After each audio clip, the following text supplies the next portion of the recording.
Hello everyone, welcome to my daily blog.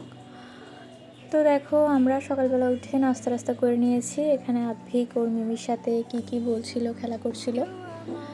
তো আজকে ছিল শুক্রবার, তো ভাবলাম আজকে আমরা সবাই মিলে মন্দিরে যাব। আমাদের বাসার পাশে যে মন্দির ছিল, ভাবলাম আজকে ওখানে যাব। তো ভাবলাম যে যখন মন্দিরে যাব তখন আমি রান্নাটা আগে করে ফেলি। এই যে দেখো, আমাদের বাসায় জলের অনেক সমস্যা, রোজা এসেছে পর্যন্ত জল অনেক বেশি প্রবলেম করতেছে।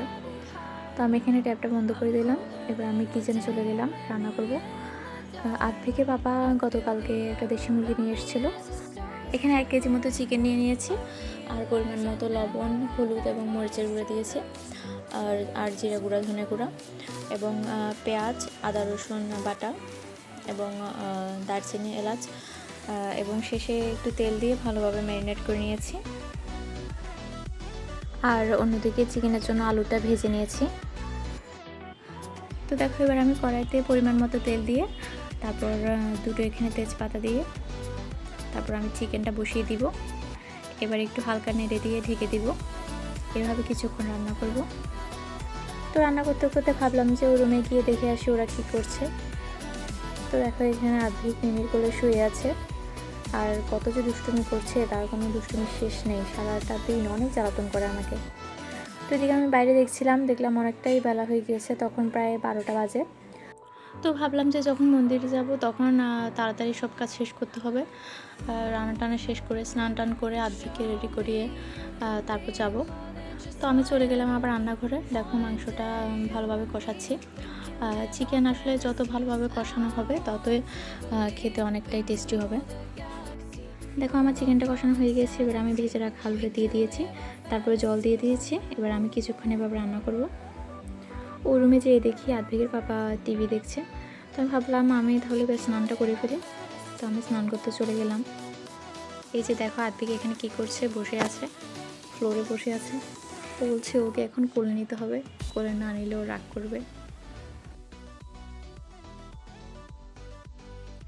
তো স্নান করে এসে দেখছি আমার চিকেন রান্নাটা হয়ে গিয়েছে। এবার আমি চিকেনটা একটু নেড়ে দিলাম।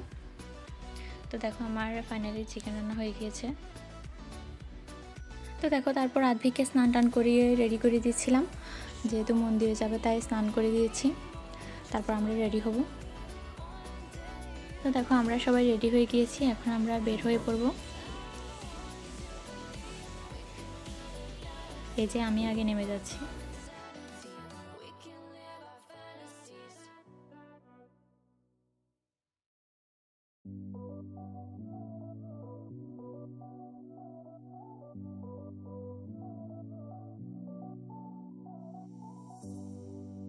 You are my warm place.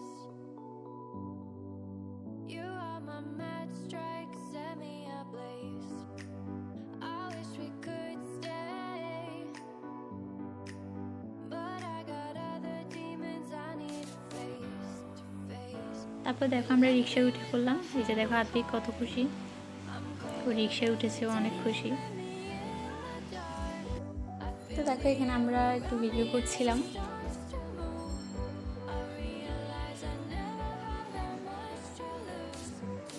দেখো, ফাইনালি আমরা মন্দিরে চলে এসেছি। আজকে ছিল শুক্রবার, তো আজকে মন্দিরে অনেক ভিড়, অনেক মানুষ ছিল। তো দেখো, আমাদের যেতে অনেকটা লেট হয়ে গিয়েছিল। আমরা গিয়ে দেখি যে প্রসাদ দিচ্ছে, তো আমরা প্রসাদ নিয়েছিলাম। প্রসাদটা অনেক মজা হয়েছিল। আসলে মন্দিরের খিচুড়িগুলো যেভাবেই রান্না করুক না কেন, এগুলো খেতে একদম অমৃতের মতো হয়, অনেক মজা হয়। তারপর প্রসাদ নেওয়ার শেষে দেখো, আমরা ঘুরে ঘুরে দেখছিলাম। এখানে মন্দিরটা পুরোটাই পাহাড়ের উপর করা, পাশে পাহাড়। তারপর আমরা গেলাম প্রণাম করতে, চরণামৃত নিলাম।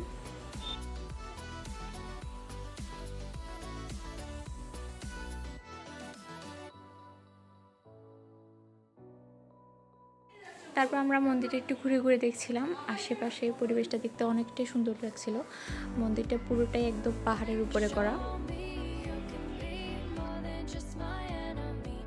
One day you and me, we can live our fantasies.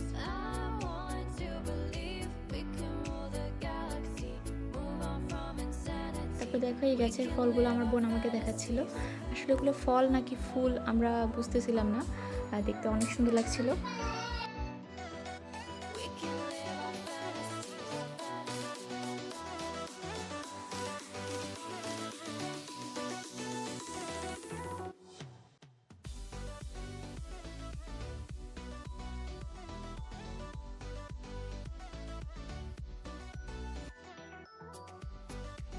তো তারপর আমরা কিছুক্ষণ মন্দিরে ঘোরাঘুরি করে ছবি টবি তুলে তারপর আমরা বাসার উদ্দেশ্যে বের হয়ে গেলাম।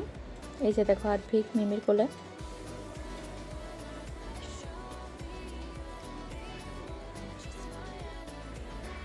তো গাইস দেখো মন্দির বাড়ি এই ফুলের বাগানটা দেখতে কত সুন্দর লাগছিল, ফুলগুলো দেখতে অনেক ভালো লাগছিল।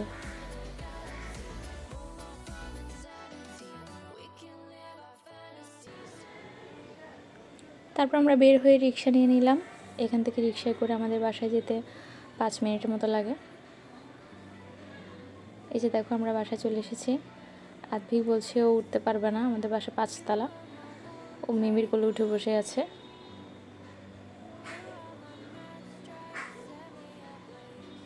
এই যে দেখো আমরা বাসায় চলে এসেছি।